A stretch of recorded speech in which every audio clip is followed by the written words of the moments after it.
Welcome to the deep dive. Today we're really digging into healthcare IT best practices. Yeah, And we've got this awesome material from Cabot Solutions to guide us. absolutely. They're the pros. They know their stuff. We're talking about building those essential apps. Yeah. The ones dealing with all that sensitive patient data. Right. Super important stuff. It's got to be Fort Knox secure, but also, Easy to use. yeah, like even your grandma could figure it out. That's the balance, right? And Cabot really emphasizes just how critical it is to get it right in this field. Totally. They don't mess around. No, I don't. They come right out and say nearly 96% of hospitals in the U.S. are using electronic health records. Wow. That's a lot of sensitive data. Huge amount. And Cabot says understanding healthcare regulations isn't optional. It's like step one. Yeah, the absolute foundation. It makes sense when you think about it. Yeah. The potential fallout from not complying, lawsuits, fines. Ugh. Yeah, don't forget damage to your reputation. Exactly. It's serious Yeah. business. It's interesting, though, how Cabot breaks down the main regulations. Yeah. IP, of course, that's the big one here in the U.S. Protecting your health info. Right. But then you've got GDPR in Europe. Oh, yeah. GDPR with all its quirks. Remember those cookie consent pop-ups that are everywhere online? Oh. That's GDPR, and guess what?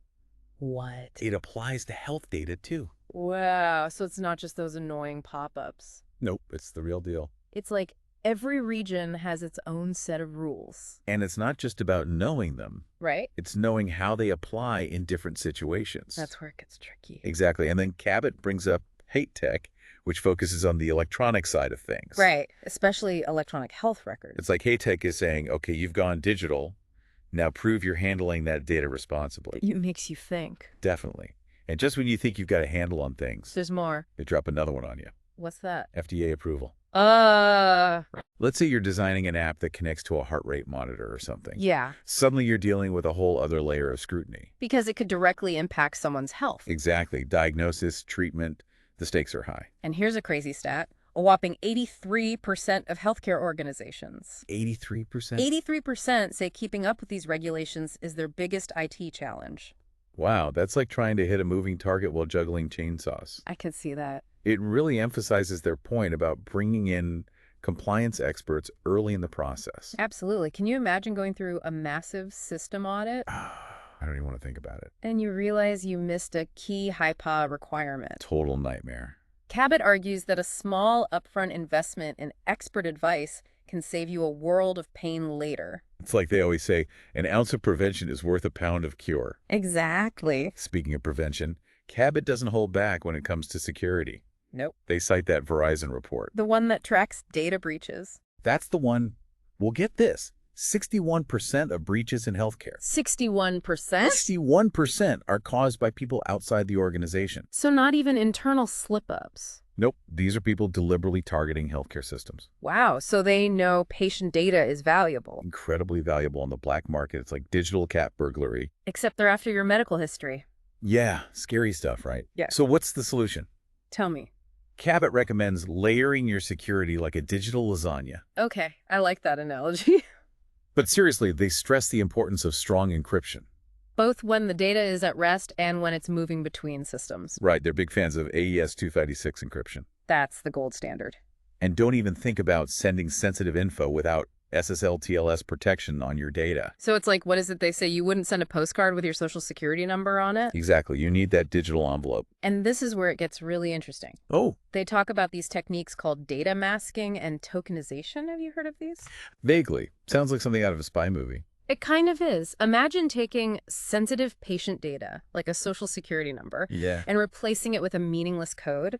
So even if someone hacks in, They can't do anything with it. exactly, they wouldn't be able to figure out the real information. So it's like redacting sensitive info from a medical chart. Clever. It becomes useless to anyone without the key. Okay, so even if the worst happens and there's a breach, the data is basically useless. That's the idea. That's reassuring. It's not just about scrambling the data, though. Right. Cabot also stresses multi-layered security. So multiple layers of protection. Yeah, like you wouldn't just have one lock on your front door, would you? Good point. You'd have deadbolts, an alarm system, maybe even a neighborhood watch. Exactly. It's about having multiple lines of defense. So if one fails, The others are there to pick up the slack. They gave a great example of how they use this layered approach for a client with a massive database, 500,000 patient records. 500,000? That's a lot of data to protect. And by using these measures, they reduced breaches by a crazy 70%. 70%, that's huge. It really shows that being proactive about security can make a real difference. 70% fewer breaches, that's amazing. It's like having a digital security guard working around the clock. That's a good way to put it, and it actually relates to another important practice Cabot talks about, Oh, yeah. making sure that all your systems can talk to each other seamlessly. Interoperability. Right, exactly. You've got your electronic health records, your lab systems, imaging, all that. Right, right. They all need to be on the same page, sharing info smoothly and securely. And let's be real, healthcare isn't exactly known for having the most streamlined technology. That's true. I can't even tell you how many times I've had to repeat my whole medical history because one doctor's system couldn't understand another one. Oh, I've been there. It's frustrating. And Cabot actually brings up that it's getting even more complicated now, that 87% of hospitals share data with others. Wow, 87%. Yeah. So almost everyone is sharing data now. It seems that way, and with all that info flying around, it's super important that it's being read correctly. That makes sense. So how do they make sure of that? Well, that's where these technical standards come in. HL7, FHIR, DICOM, they're like the translators of healthcare data. So instead of each system having its own secret code, Right. these standards are like a universal language. Everyone can understand each other. Exactly. And Cabot points out that FHIR is becoming especially crucial because it's built for this modern age of apps and cloud platforms. So it's like future-proofing healthcare IT, That's a good way to look at it and make sure that these systems can adapt as technology changes. which is happening really fast these days. It is, but even with these standards, Cabot stresses the importance of careful data mapping. Data mapping. Yeah, it's not as simple as just connecting two systems together. You have to make sure the data is flowing the right way. And that everyone is understanding it the same way. Yes, exactly, because otherwise you risk miscommunications, like confusing medications or even misdiagnosing a patient. Oh, wow. That's a scary thought. It is, and of course, all of this data sharing has to be done securely, so Cabot emphasizes robust API security. Which is basically how systems talk to each other securely, You right? got it. And the investment in all of this is pretty staggering. Over $30 billion has been put into health information exchanges just in the US. Wow, 30 billion. That's a clear signal that this data sharing is a major priority. Definitely. And, it makes me think about that point Kevin made about scalability and high availability. Oh, right. It's great that all these systems are connected, but what happens when there's a sudden surge in demand? Like during a pandemic? That's when it gets really important. And Cabot emphasizes that healthcare applications cannot afford any downtime. They can't. No, they need to be able to handle tons of data and traffic, especially in emergencies. Remember when telehealth usage jumped by 154% during COVID? Oh, yeah. Everyone and their grandma were trying to have virtual doctor's appointments. It was wild, and that's exactly why Cabot recommends a cloud-native approach. Okay, so it's like having a flexible IT department that can instantly adjust to changes in demand. Exactly, like magic, and it's not just about having enough computing power. Cabot's a big fan of microservices architecture. Microservices, breaking down a huge application into smaller, independent parts. Right, like a well-organized toolbox. Each tool has a specific purpose, and they can all work together or on their own. So if one part gets overloaded, it doesn't bring the whole system down? Exactly, that's the idea, and then there's high availability. Right, having backups in case something goes wrong. Cabot stresses redundancy, having a spare tire for your system just in case. Smart. Always be prepared, especially when it comes to something as important as healthcare. Absolutely. They had that great case study of the telemedicine platform that effortlessly handled a 500% increase in traffic. Talk about resilience. They were ready for anything. Exactly. And it shows that building systems with this kind of flexibility and always-on mentality isn't just a bonus, it's absolutely critical these days. That's the new normal, right? It is, but just as important as building these resilient systems is making sure they're actually designed for the people who use them every single day. Right. We can't forget about the human element in all of this. Exactly, and that's something that Cabot feels strongly about too. Oh, yeah. Yeah, they dedicate a good chunk of their guide to talking about user-centric design, especially for healthcare professionals. Which makes sense because, let's be honest, a lot of medical software isn't exactly known for being user-friendly. To put it lightly, and Cabot argues that clunky interfaces and confusing workflows aren't just annoying. They can actually lead to bigger problems. Exactly. They can contribute to clinician burnout and even medical errors. That makes sense. If you're a doctor or nurse already working under pressure, the last thing you need is a system that makes your job harder. Exactly. And they even cite a study by the American Medical Association that found a link between poorly designed systems and increased burnout rates. Okay, so if bad design is the villain here, what's the hero? Does Cabot have any suggestions? They do. They really emphasize simplified workflows, making it as intuitive as possible for healthcare workers to use the system and get things done quickly. That sounds helpful. Anything else? They highlight the need for designs that work on any device, desktops, tablets, phones, you name it, because healthcare professionals are always on the go.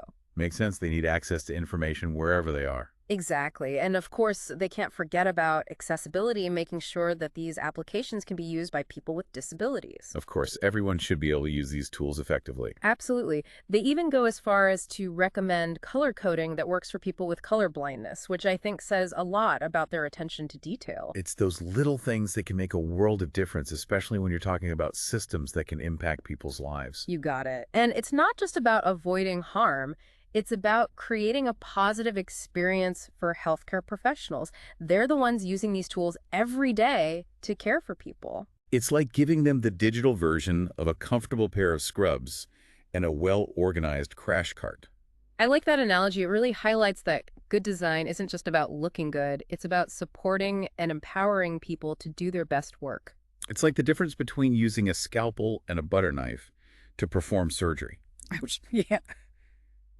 Both might get the job done, but one is definitely built for a surgeon. One is definitely built for a surgeon. And, that focus on making things work well for healthcare professionals, it's really important. Absolutely. But it's not just about today's needs, is it? Right. We got to be ready for what's next. And that's another area where Cabot really impresses me. They're always looking ahead, aren't they? They are. They seem to have this knack for future-proofing, for looking beyond what's right in front of us and asking, okay, what's next?